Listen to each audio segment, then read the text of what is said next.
Media మిత్రులందరూ నమస్కారం.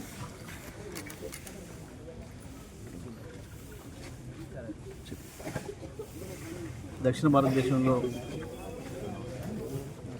ప్రత్యేకించి రైతులకు సంబంధించి అదేవిధంగా ప్రజలందరూ భాగస్వాములై చేసుకునే పండుగ భోగి మంటలు. ఈ 3 రోజులు భోగి కావచ్చు, కనుమ కావచ్చు, మకర సంక్రాంతి కావచ్చు, ప్రజలు వాళ్ళ కోరికల్ని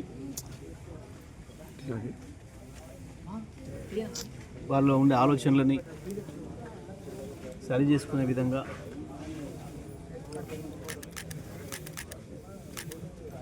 చెడు ఆలోచనలు పోయి వాటన్నిటిని కూడా మంటల్లో కాల్చేసి ఒక మంచి ఆలోచనలు మనసుతో ఉదయించాలని చెప్పి కోరుకుంటూ ఈరోజు ప్రారంభించే ఈ భోగి మంటల కార్యక్రమం సూర్యాపేటలో ప్రతి సంవత్సరం జరుపుకుంటున్న విధంగానే ఈ సంవత్సరం కూడా ఇక్కడ మనం నండూరి పవన్ నిర్వహించుకోవడం జరుగుతూ ఉంది. సూర్యాపేట గత 10 సంవత్సరాలు నిజంగా ఈ భోగి మంటలతో ఏదైతే ఆశిస్తారో ప్రజలు, అదేవిధంగా ప్రతి సంవత్సరం ఒక మంచి ఆలోచనలు ఉదయించి సూర్యాపేట బ్రహ్మాండంగా అభివృద్ధి చెందింది. తెలంగాణ రాష్ట్రం కూడా అద్భుతంగా అభివృద్ధి చెందింది. తన దురదృష్టం గత సంవత్సరం ఎందుకో సరైన ఫలితాలను పొందలేకపోయింది సూర్యాపేట పట్టణం, అదేవిధంగా తెలంగాణ రాష్ట్రం కూడా.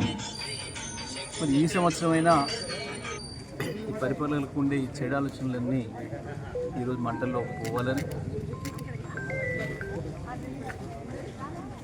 ఇది నుంచి వచ్చే సంవత్సరానికైనా కనీసం మళ్ళీ పాత పద్ధతుల్లో అభివృద్ధి జరగాలని, పాలకుల్లో మార్పు రావాలని, సూర్యాపేట మళ్ళీ పూర్వవైభవాన్ని సాధించుకోవాలని చెప్పి కోరుకుంటూ ఈరోజు అందరూ కూడా పొద్దున్నే వచ్చి ఈ చలిలో కూడా ఈ భోగి మంటల కార్యక్రమం నిర్వహించుకోవడం జరిగింది.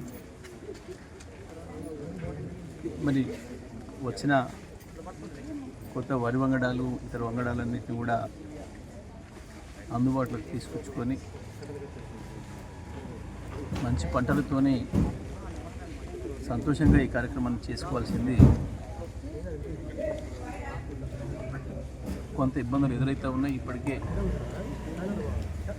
నీళ్ళ విషయంలో గతంలో ఏదైతే మేము చేసినామో ఆ పద్ధతుల్లో నిర్వహణ కూడా సరిగా లేక కొన్ని ఇబ్బందులు వస్తూ ఉన్నాయి. కనీసం ఈ సంవత్సరమైనా ఆ కష్టాలను తొలగిపోవాలని, మళ్ళీ యథావిధిగా కేసీఆర్ గారి పరిపాలనలో ఎట్లయితే ఉండేనో అదే పద్ధతుల్లో మళ్ళీ పొలాలన్నీ పచ్చబడాలని, ప్రజలకు ఏ కష్టాలు లేకుండా, ప్రత్యేకించి పరిపాలకుల ఆలోచనలు మంచిగా ఉంటేనే ప్రజలకు మంచి జరుగుతుంది. కాబట్టి పరిపాలకుల ఆలోచనలు, చెడు ఆలోచనలు అన్నీ కూడా ఇవాళ మా సూర్యాపేటలో తీసుకొచ్చి ఆ భోగి మంటల్లో తగలబెట్టేసేసి మంచి ఆలోచనలు కోరుకుంటూ సూర్యాపేట ప్రజలందరూ కూడా ఈరోజు ఈ భోగి మంటల కార్యక్రమంలో పాల్గొనడం జరిగింది. మరి ఈ సందర్భంగా సూర్యాపేట పట్టణ ప్రజలకి, నియోజకవర్గ ప్రజలకి, ఉమ్మడి జిల్లా ప్రజలందరూ కూడా భోగి శుభాకాంక్షలు.